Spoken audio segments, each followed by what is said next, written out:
someone.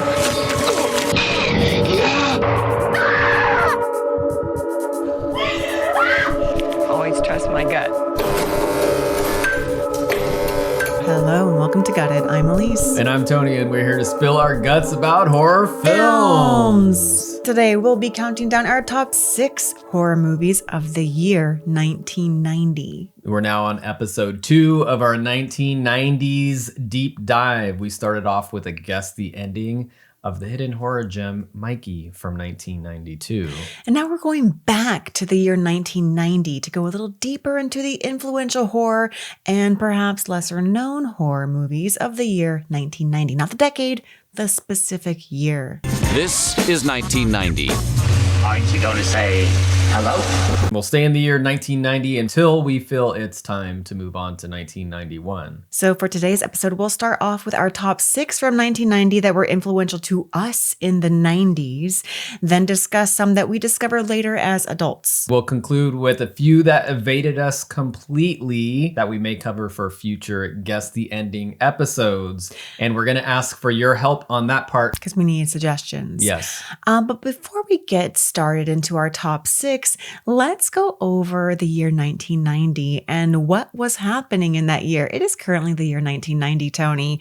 And what are some top songs from that year? I don't remember specifically. I was 5 or 6 years old. Elise apparently remembers things when she was like 1 1/4 No, years old. my earliest memory is when I was 2. 2. Okay, my earliest memory was probably when I was about 27. That's That's inflated a little bit, yeah. But I don't remember too much when I was 5 or 6. I went to Disneyland when I was 5. Ooh. I was in kindergarten. I liked to play tetherball. In 1990, I didn't have this hairstyle, which I currently have, which I'm going to fix this because I hate it. No. It's the parted in the middle. I didn't have that till about 94, 95. In 1990, my hair went up really high and did a really high comb over. So if I find a picture, I'll insert it here. As a kinder kid, you had a comb over? Yeah, it was like a high comb over. And I like to wear pink shirts. Actually look probably close to what you're wearing. This style that I have is misrepresenting 1990. These striped shirts like this, probably like 1996. No, I don't know. But I mean, it's the closest I had. So, you know. I don't remember too much of what I played with as a kindergartner besides Barbies. And I really liked this toy called Harry Hurlers, but apparently that didn't come out until 1992. Yeah, I think I was playing with like G.I. Joes. I was like really into just being outside and playing with my cousins. That's all that I remember from 1990. Yeah, cousins, Barbies. My mom made me this princess dress that I wore all the time. And in fact, kindergarten, we had career day. And I went to school dressed as a princess with my homemade princess costume that was made from a bathing suit and this giant sheet of lace that my mom sewed or hot glued around it. Wore that daily. My theory was that I wanted to be a princess when I grew up because I didn't think princesses pooped. And I didn't want to have to poop ever again. Right. Anyway. What else was going on in 1990? So apparently in 1990, according to Billboard's Top 100. Why do you say apparently? Like you don't believe them? Apparently, according to Billboard's Top 100, Hold On held 2 spots. Number 1 by Wilson Phillips. But also, number 8 was held by the En Vogue Hold On. Yeah, that's the one I know. I didn't hear the Wilson Phillips song until Bridesmaid came out. I did know of the Wilson Phillips Hold On. However, the number 3 song was the one that I most remember from the 90s. It was Sinead O'Connor's Nothing Compares to You. I think I was aware of that song in the 90s, maybe later in the 90s, but I don't think that was a song that I listened to a lot. I listened to Hold On, En Vogue. En Vogue was one of my favorite bands of like 1990 through 1993, probably. I would say in 1990, my top songs were Kiss the Girl from Little Mermaid.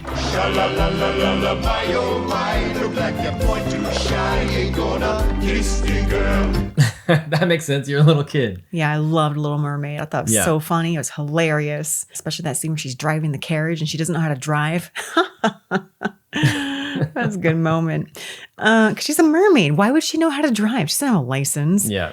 Anyway, top TV shows from 1990. Simpsons debuted the year prior, but didn't gain popularity until 1990. Yeah. Are you talking about when it debuted on someone else's show? It was, what's her name? Tracy Ullman? The Tracy Ullman show. We did watch the Tracy Ullman show in the 90s. I remember that. We stayed up I think late. it was on HBO. So my family didn't have HBO, so we did not watch that. But sometimes HBO had like free times. That's true. Yeah, because we didn't have HBO, but we did definitely take advantage of the free times, the free trials. And we got our VHSs out and we would record all the shows or movies on free HBO. Yeah, and the early Simpsons were weird. Ow! Quit it. Hey, what's with this? Ow! Quit it. Like all the Yeah. characters were drawn, I don't know, like Homer a really had sketchy way. Yeah, Homer had a really deep voice. Homer was super abusive in the early ones. It was like kind of scary. Constantly strangling Bart. Yeah. Fresh Prince of Bel-Air came out in 1990. Now that was my show for sure. Looked at my kingdom, I was finally there to sit on my throne as the Prince of Bel-Air. Law and Order apparently came out, but I don't remember I watching never watched it. Law and I Order, never no. did, not in the 90s. Twin Peaks came out in 1990, and we just have started watching that. Little late on that one. We are very late on that one. We only started watching Twin Peaks because we bought a copy of Twin Peaks Fire Walk with Me. The And then movie. didn't realize that it's a prequel that will probably, you need to watch after watching the whole series. And we're like, well, I guess we never watched the series, so we should watch the series now. We watched the first season, Yeah. which was amazing. Got to season 2, it starts getting really bizarre and Gets weird. really weird. That log lady. Yeah, now it's like really hard to get through episodes. Movies. This is where my memories come into play. Hold on. It specifically says here, Elise remembers seeing in theaters. And I feel like this is a subplot of the podcast. It's like, what movies does Elise claim she remembers seeing in theaters? And then she gets upset because no one believes that she actually remembers these things. I don't know why you say Elise claims. I definitely remember seeing these in the theater I know. as a child. And 5 and 6, that is plenty of enough time for me to be cognizant of my surroundings. And to be fair, most of my memories are from movies that I saw. Okay, I guess that makes sense then. Yeah. All right. Because I was very into movies. I wasn't so much into TV shows or I mean, I did love toys, but my memories are rooted in the movies that I saw in the theater. Mine might be rooted more around like TV commercials or Yeah. something like that. I remember like where I was when I remember like seeing these in the theater and either thinking like, why am I watching this? Or this sucks, this is boring, or I love this. My family didn't go to the movie theaters. We went to the drive-ins and we did a lot of rentals. So I would watch TV literally all day long, but whatever was on TV, or like if my aunt had rented something, I saw a lot of bad action flicks. Fun. And yeah, that was really fun. I really enjoyed it. They had a big screen TV, one of those like old giant box TVs. Wait, with the lights? That probably weighed about 2,000 pounds. Okay, so my grandma had one of those giant box TVs where you would pull out this drawer from the bottom and these lights would appear. Like, No, I didn't have like anything primary like that. color lights, like green and red and blue, and they would shine at the screen to make it more vivid, I guess. It felt like you were watching like a mini movie theater screen. Anyway, movies I remember seeing in the theater: Little Mermaid. Under the sea! Under the sea! Hilarious. We saw that several times. It was a great time. Milo and Otis. Milo and Otis, two friends who share a love of adventure and the adventure of love. Tragic. Yeah, sad. I saw all these on VHS later. She-Devil. I remember being scared. She-Devil. Starring Roseanne Barr. Meet Ruth Patchett, a domestic demon, Your father loves mushroom soup. queen of a suburban paradise. I'm in the bar. I remember she was cackling a lot and there was fire at one point. Did she blow up a house? I don't Who think. cares? I haven't seen it since I was 5 in the theater, but it terrified me. I should probably rewatch it to see if that happens. If you do, watch it in a different room because I don't want to watch it. All right, listeners, tell me. I probably saw that on TV, but I remember that movie. Yeah. Did she set fire to a house at the end? I remember there being Someone fire. watch it for us so we don't have to watch it, please. Thank you. All I'm being right. terrified. Another movie I saw in the theater that terrified me was Arachnophobia. I have a terrible fear of spiders. Come on, we live in the country now. It's time to work through this irrational, paralyzing terror. It's not irrational. Oh yeah, that was sort of like the Jaws of our generation for sure. So scary. Okay, Bird on a Wire, starring Mel Gibson and Goldie Hawn. I attend your memorial service and I cry the tears of a grieving widow. Until one day, I pull into a gas station and you're alive with people chasing you. And you asked me to look at your butt? I remember seeing that thinking, this is boring. Why Yeah, am I would here? too. Yeah, I would too. Look Who's Talking To. Okay, That was now a we're great talking. time. Now That we're is an actual good movie. All right, lay one on me. John Travolta, Kirstie Alley, and the voices of Bruce Willis. What's up, my man? Roseanne Barr, and Damon Wayans. Yeah, what? Look Who's Talking To. Look Who's Talking To. That was great. Fun. Love it, yeah. And probably the most influential for our podcast, Ghost Dad. Yes. I am. You're a duck. A big sissy. Sounds like toast. A host. A ghost? The one that Now we we're mentioned, talking. we Okay. name drop this one almost every other episode for no good reason. You told me that Ghost Dad dies because he trips on a roller skate on the top of the stairs. stairs, and that's how he becomes Ghost Dad. And I was like, oh, spoiler. That's the only thing I remember from Ghost Dad. I'm pretty sure it happens in the first 5 minutes. That makes sense. Yeah. Ghost Dad starring Bill Cosby. Ugh, okay. Fortunately, it might not be rewatchable because of the Bill Cosby thing, but But definitely mentionable because we have and do. Anyway, let's move on to some Oscar winners of 1990. I definitely was not watching the Academy Awards in 1990. I did not care, nor did I was a 5-year-old kid. Yeah. All I cared about was sugary cereal and going outside to play with my friends. I did love and my sugary video cereal. games. I love my video games. I did like sugary cereal. I don't remember if we got a video game console in 1990 or if that was later, but I do remember watching the Oscars with my family because we did every single year. And this was the year that Ghost and Dances with Wolves were nominated. I did like those movies. I don't know if I saw them in 1990, but I did see them in the 90s, and I liked both of them. My family watched them in heavy rotation, and I remember Ghost was one of those movies that like really did scare the Yeah, crap still out a of good me. movie, yes. Really good Holds movie. up. You gotta take all your emotions, all your anger, all your love, all your hate. Yeah. So Best Supporting Actor went to Joe Pesci from Goodfellas, one of your self-proclaimed That makes sense. favorite movies. Well, I mean, I didn't see Goodfellas until I would say maybe high school, but I love that movie. That's a classic. I don't know if you're kidding. What do you mean you're kidding? You're breaking my fucking balls? I'm fucking kidding with you. You fucking shoot the guy?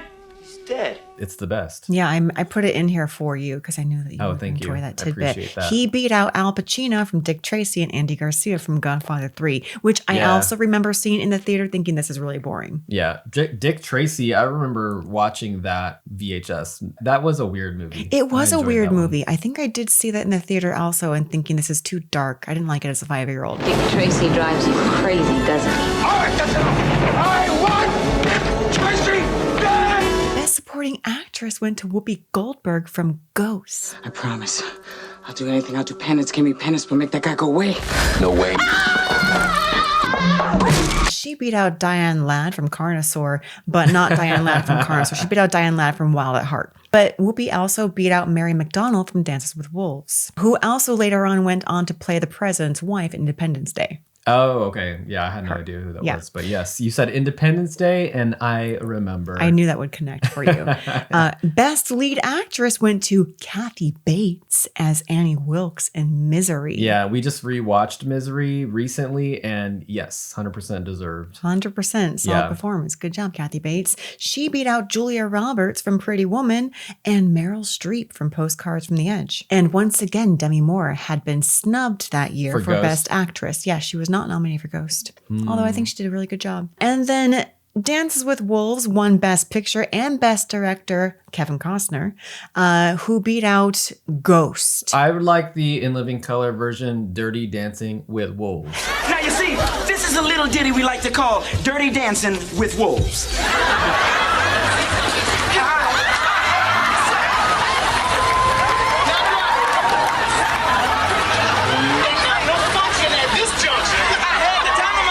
That's a lot better than Dances with Wolves. But no, I also like Dances with Wolves. I did like Dances with Wolves. Yeah.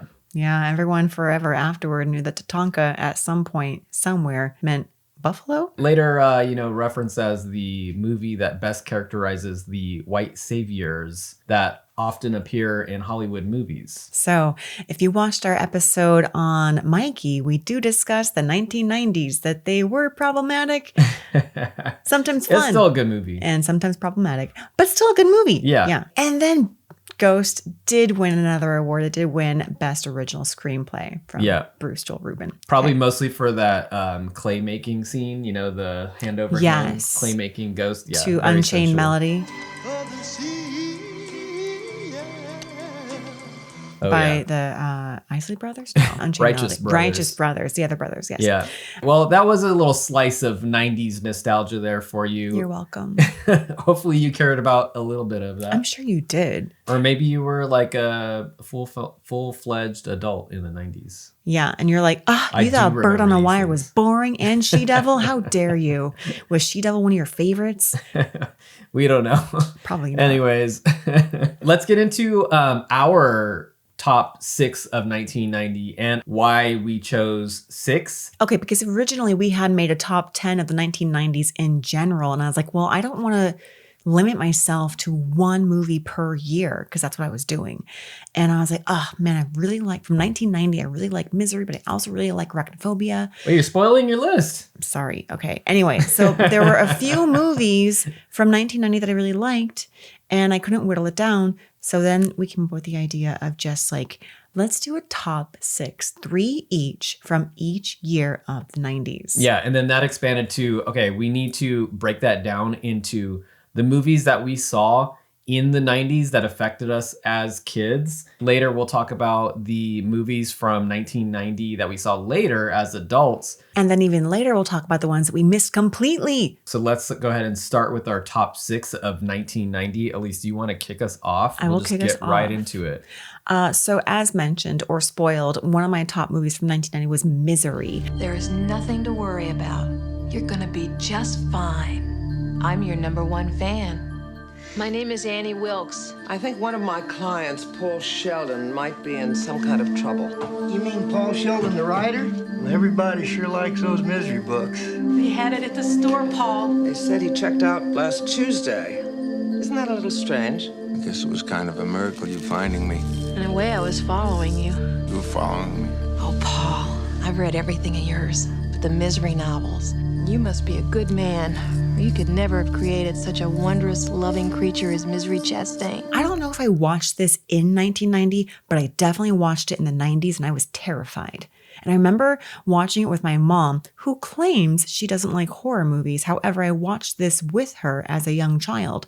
And I remember the scene with the penguin when James Caan gets out of the room and he's in his wheelchair and he almost drops the penguin and he puts it back. And my mom like gasped. And I was like, what? Why is it a big deal? And I remember watching movies with my mom at the time. When you're a little kid, you don't get everything that's happening and you have to ask your parents like, why is that a big deal? Why did you gasp? And she would explain like, because he put it back the wrong way. And I was like, oh, what does that mean? Anyway, in my head, I had like truncated this moment. So when he put the penguin back the wrong way, I remembered it as he got bashed in the legs immediately after. And then when I was an adult rewatching it, I was like, oh no, wait, there's quite a bit of time that passes between him dropping the penguin and putting it back and then getting hobbled. Yeah, that hobbling scene would be pretty traumatic to see as like a 5 or 6 year old. And I think that's why the 2 things I remembered from that movie as a kid were the penguin and the hobbling. That's all I remembered. I could also see this being a good movie for someone who doesn't quite like horror movies because it isn't in the traditional sense of like, you know, people getting stabbed or a slasher or something like that. It is more of sort of like a psychological thriller. Yeah, it's creepy. And yeah, it's creepy. It's definitely a horror film. It's more of like a psychological element. And it's almost suspenseful. like, it's like the character of Annie Wilkes and her madness, which is like frightening and totally dominates the movie in a good way.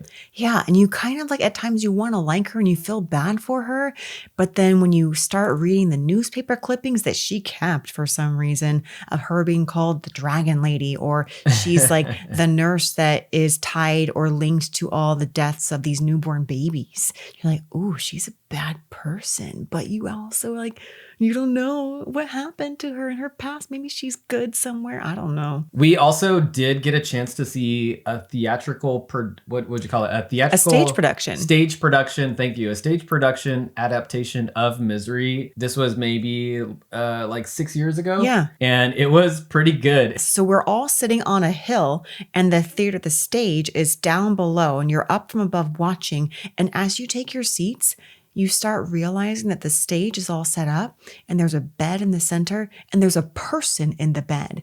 And you're like, wait, is that a real person? Is that the actor? Are they just going to start like that?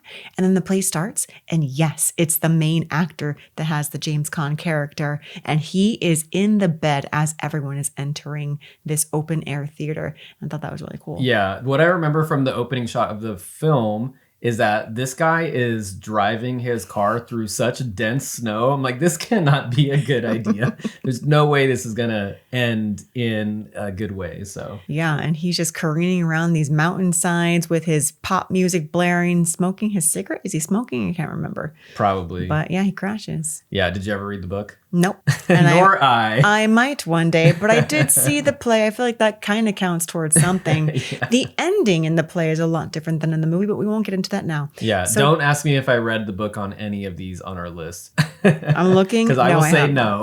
I read the back of the VHS cover. Yeah. Tony, what's your movie? So this is really in order of what I remember from a kid and how it affected me. And this is probably one of the movies that has affected me the most in my life. And I feel like all these movies that do affect you that way are usually the ones that you see when you're younger. Yes. Because they stay with you. That's what I'm saying. You're saying that you doubt that I remember as a 5-year-old, but I think we do. We remember more than we think we do from when we were 5 and 6 years old. Yeah. For me, it was Stephen King's It from 1990. Worst dream come true. On everything ever were afraid of.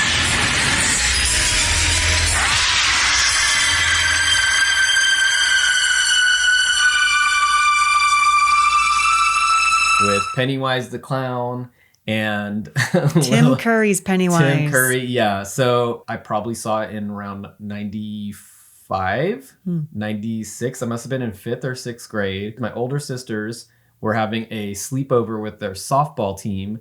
And I remember they were watching it in the living room and all of the, their teammates, there was like 3 or 4 girls, were in sleeping bags huddled around watching this movie, It. And I wasn't supposed to be down there to like hang out, but there was a couple reasons why I was down there. Little brother. I had a crush on some of the softballers, but also they were watching this movie and I was like, what is this?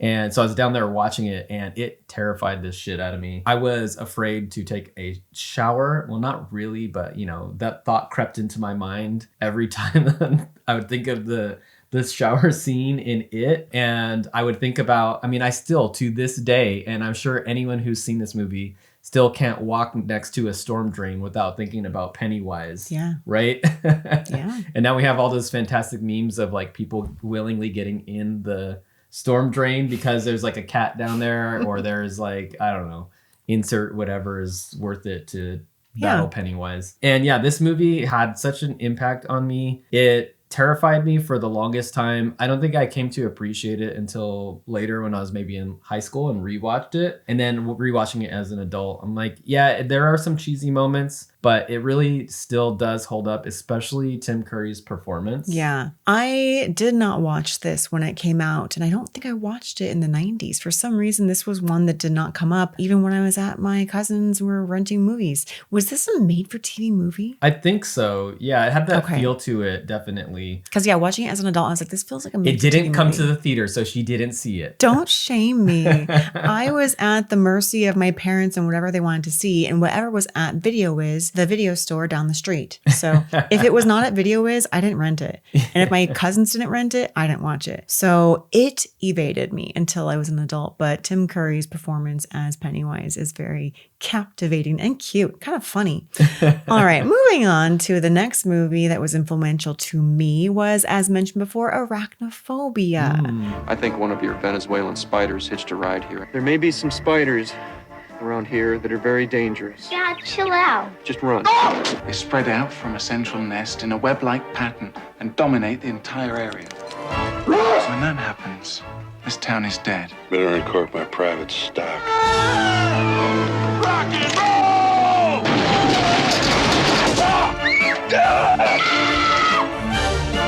Hollywood Pictures and Amblin Entertainment present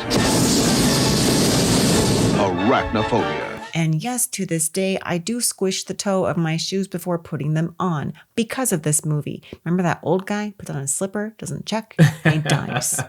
So, was that in the trailer? Because I think I was just afraid of this movie based on the trailer. Maybe it was. I probably saw it on TV. I do remember it being in the movie for sure. And I was just Yeah. like, oh, that crotchety old guy is going to get it. And you We don't did have to feel rewatch bad. Arachnophobia within the last 2 years, I would say. Yeah. It's pretty cute. It is really cute. And it's very funny. It's very funny, especially John Goodman's character as like this weird, gruff exterminator having this weird cat and mouse chase with the spiders. They give the spider some character too. Like They the have some spider, personality. Yeah, the spider has emotions and is expressing emotions throughout the movie. Like which when they is, sneak away, they're like, boop, boop, boop. yeah, I think they probably even make the little noises too.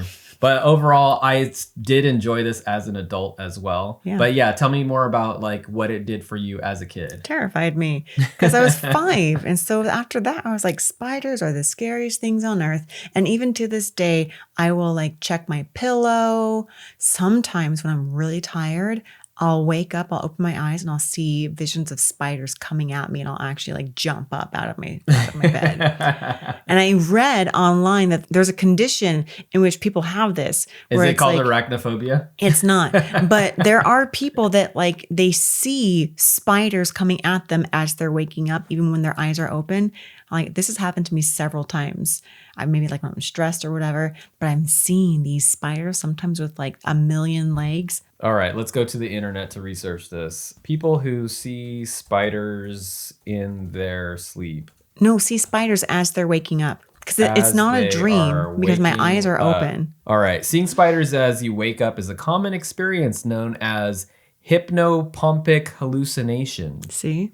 This is according to AI. Thank you, AI. Thank you, AI. These hallucinations occur during the transition between sleep and wakefulness when your brain temporarily overlaps dream imagery like REM sleep with your waking reality. Mm-hmm. And their sources are UB Health and Reddit. Thanks, AI. Thank you, AI. So wait, what's the condition called? Hypnopompic hallucination. Yep, I have those. Yeah. I had one the other night where we fell asleep on the couch, and as I woke up, I saw the vision of a man in the reflection of my TV screen. It scared the crap out of me. I thought someone was in the house. Like huge head, like Vigo from Ghostbusters 2. That's horrifying. It was horrifying. Did you get anything in the theater when you saw it? Did they give you like a little toy spider? I or did you wish. used to wear those little spider rings? Like a Those were slap fun. band of a spider. Remember the little cheap spider rings? Like if Yes. you went to Chuck E. Cheese, it Yes. was always the cheapest price I possible. did not like those because they got caught in my hair. I did like the witch fingers though, and I would try to get 10 to have them on all 10 fingers. Anyway, what's your next one, Tony? Child's Play 2.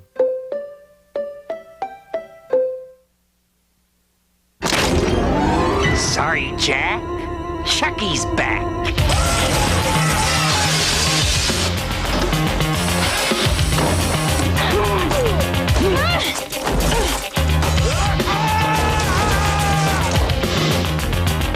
How's it hanging, Phil?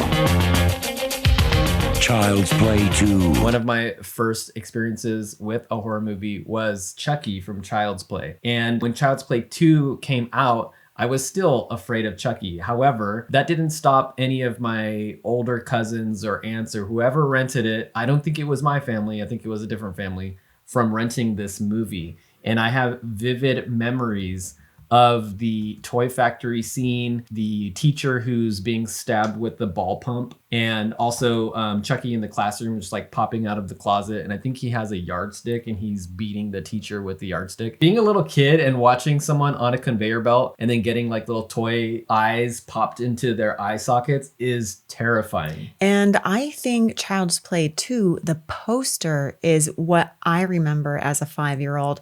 I remember seeing that poster and being terrified Yeah. of that creepy, maniacal little doll with the dry red hair. And he's like got the giant scissors and he's chopping off the head of a jack-in-the-box. Yeah, he looks meaner than he looks so scary. And I think this is why I was afraid to go into the horror section of video stores, even though I loved it. I wanted to go in there and see all the movie covers. But the one I never wanted to see was the Child's Play 2 cover. Yeah, this is definitely one that you kind of skip past when you're a kid. Yes. Other scenes, because Elise is playing she's just on IMDb and it just automatically plays the trailer. When the teacher gets killed, she lands on top of a photocopy machine and there's just like Xeroxes of her face that are spewing out over her dead body. That's pretty terrifying for a kid to see something like that. Yeah, I think she's the social worker. Oh, the social worker. That's right. Yeah. Yes. Man, this movie is like really terrifying. Maybe more scary than the first one. The first one has a slow build, but the second one just kind of starts out the gate of murder and mayhem. Overall, I thought it was a pretty solid It is pretty sequel. solid. And I feel like for early 90s, it has a really good final girl in, what's her name? Kyle? Yeah, Kyle. Christine Elise, who plays Kyle. Yeah. She's a really cool final girl. Yeah, and I do always remember her character as well as being like someone who was really cool. And actually, if you want to compare Child's Play 2 to Mikey, we have 2 children in the foster care system in these movies. And Andy is like what happens to a good child. And you're like, you feel so bad for Andy. And Mikey's what happens to a psychopath child. Yep. Interesting. Very nice. That brings me to my next one, Gremlins 2, the new batch. Taking a different turn. Yeah. A different tone. Sir, is the building on fire? No, that's a false alarm. Are you trying to panic New York City? Absolutely not. So the monsters are real? I didn't say that.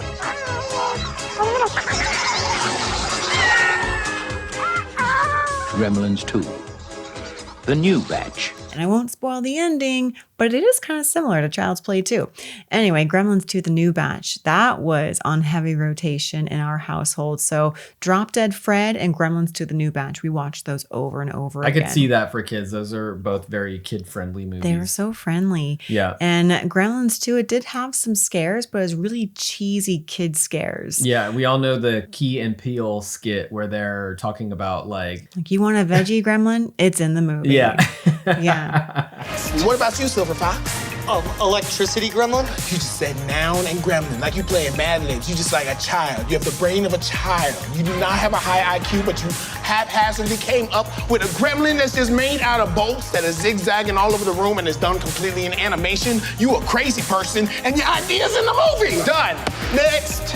And you're like, yeah, that makes sense. I could see that happening because otherwise, why? If I would say a movie on this list that is the most 90s of all of these, it's probably Gremlins 2, especially like early 90s. You have to say Gremlins 2, the new batch. The new batch, because it's all about marketing and it has all of these random celebrity cameos for no reason whatsoever. Yeah, Christopher Lee is in it. If you needed a cash grab definition, Gremlins 2 is it. It's so different from the first one. And it's just bonkers. Yeah, the first one actually is scary. And I remember watching it after I saw Gremlins 2 and I was like, what is this? This is terrifying. But Gremlins 2, so fun. Loved it. Loved all the characters. And actually, a little tidbit for me, it was the first time I remember wanting to purchase something for somebody else because my brother and I loved this movie so much.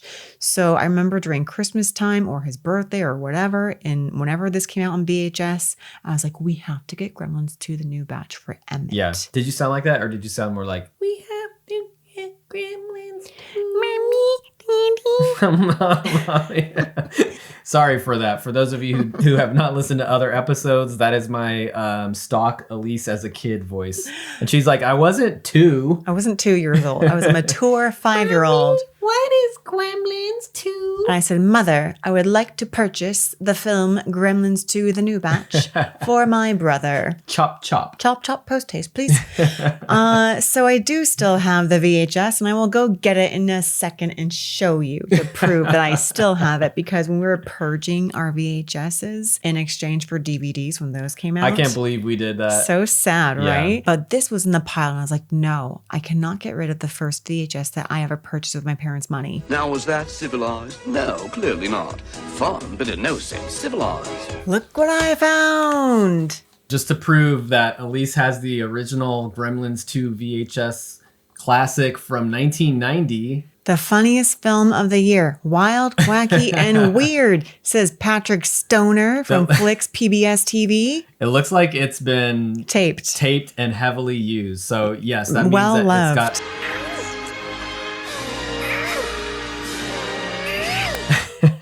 Moving on to our sixth place. This one is one that we both mutually agreed on. When you mentioned it, I actually bumped another movie that was on my list, and I was like, oh yeah, this movie actually had a huge impact on me as a kid. Yeah, and do you want to introduce this one? Me introduce it? Or it's my turn to introduce? It's your turn. Okay, so it's my turn. So this movie is Tremors. Tremors!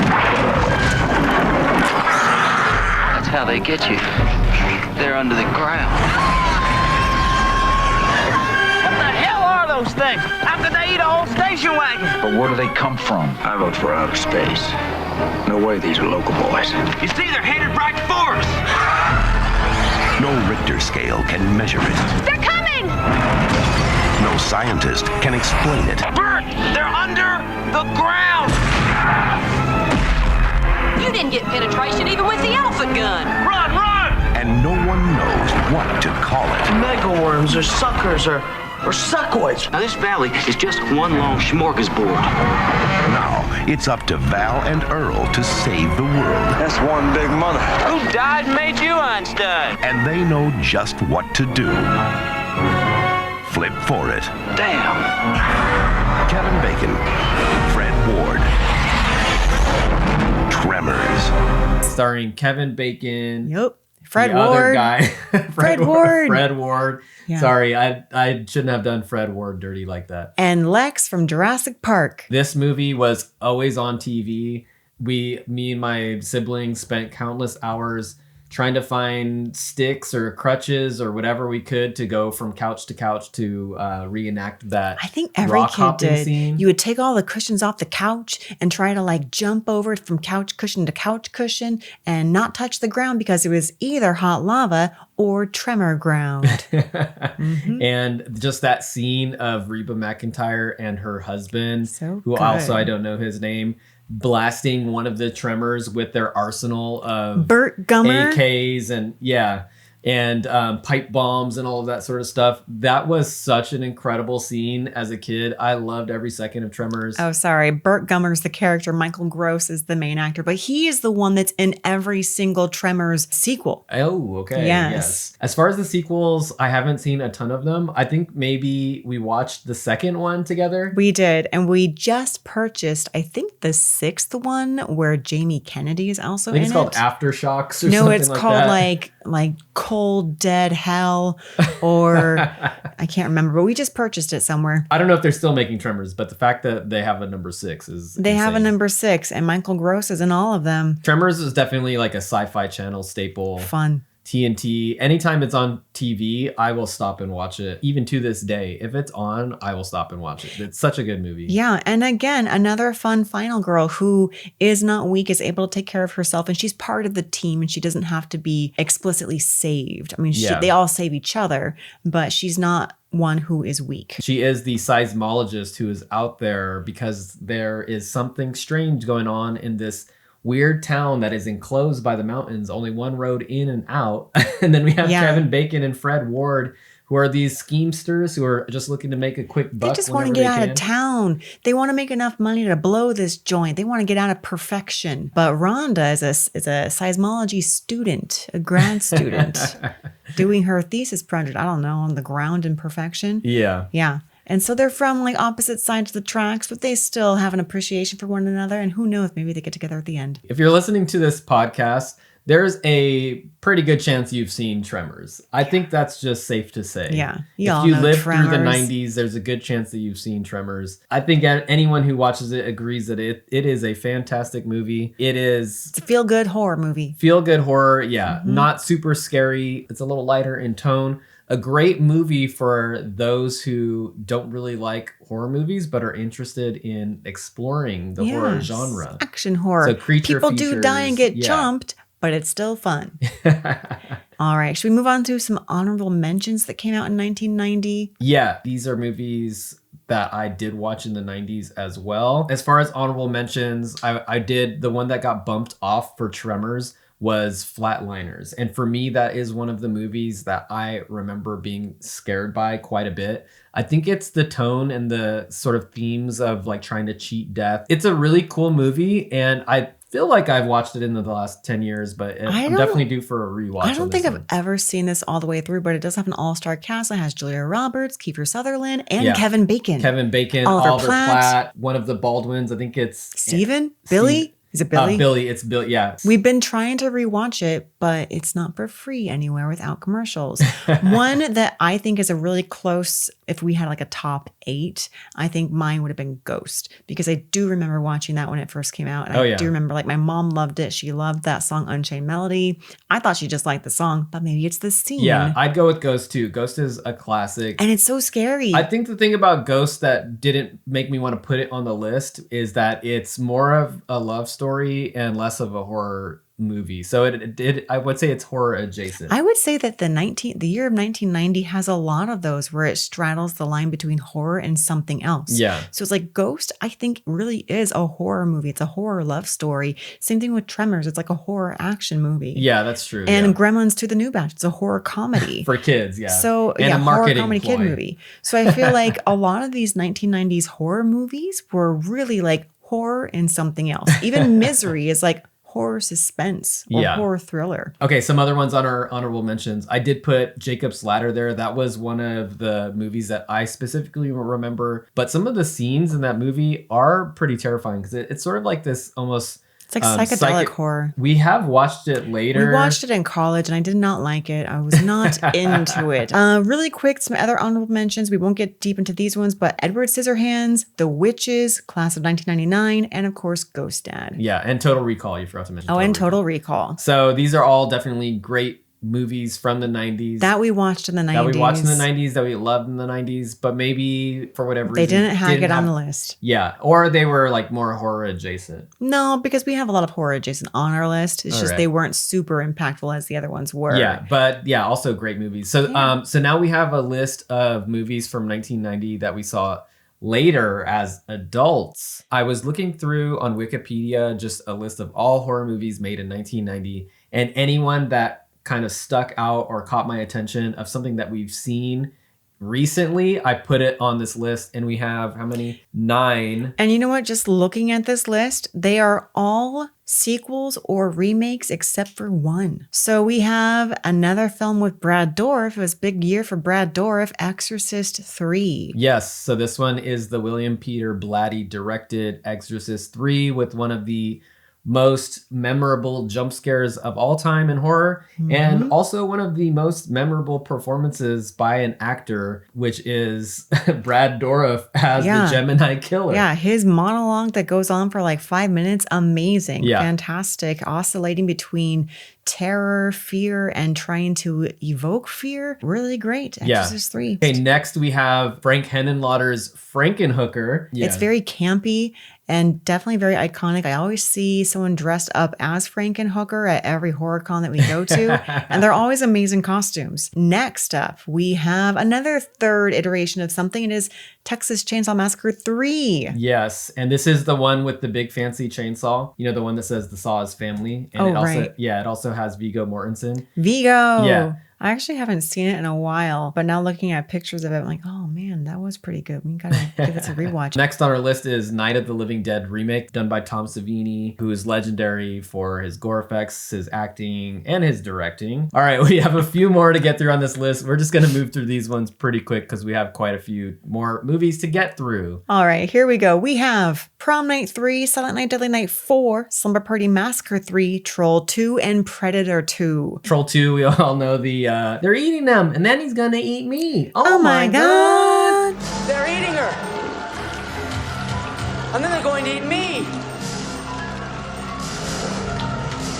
Oh my god! Yeah. Predator 2, oh my goodness, what could you not say about Predator 2? I remember watching that one on like USA or something, wherever they have it edited. And I just remember Bill Paxton's character in the subway train when Predator's coming at him, and they had to bleep out his bad words. So he's just saying, "Come on, mother. Come on, mother. Come on, mother." My brother and I thought that was so funny. We laughed heartily. That leads us to our last section of 1990s horror. And these are going to be movies that we have heard about or something that has caught our eye that we have not seen yet. So we need your help to help us decide which one of these movies might be a good movie to do for a Guess the Ending episode. And we'll do a few if we get a few recommendations. Yeah, okay. So from the year 1990 that we have not seen, we have Death by Temptation, Brain Dead, the Bill Pullman Brain Dead,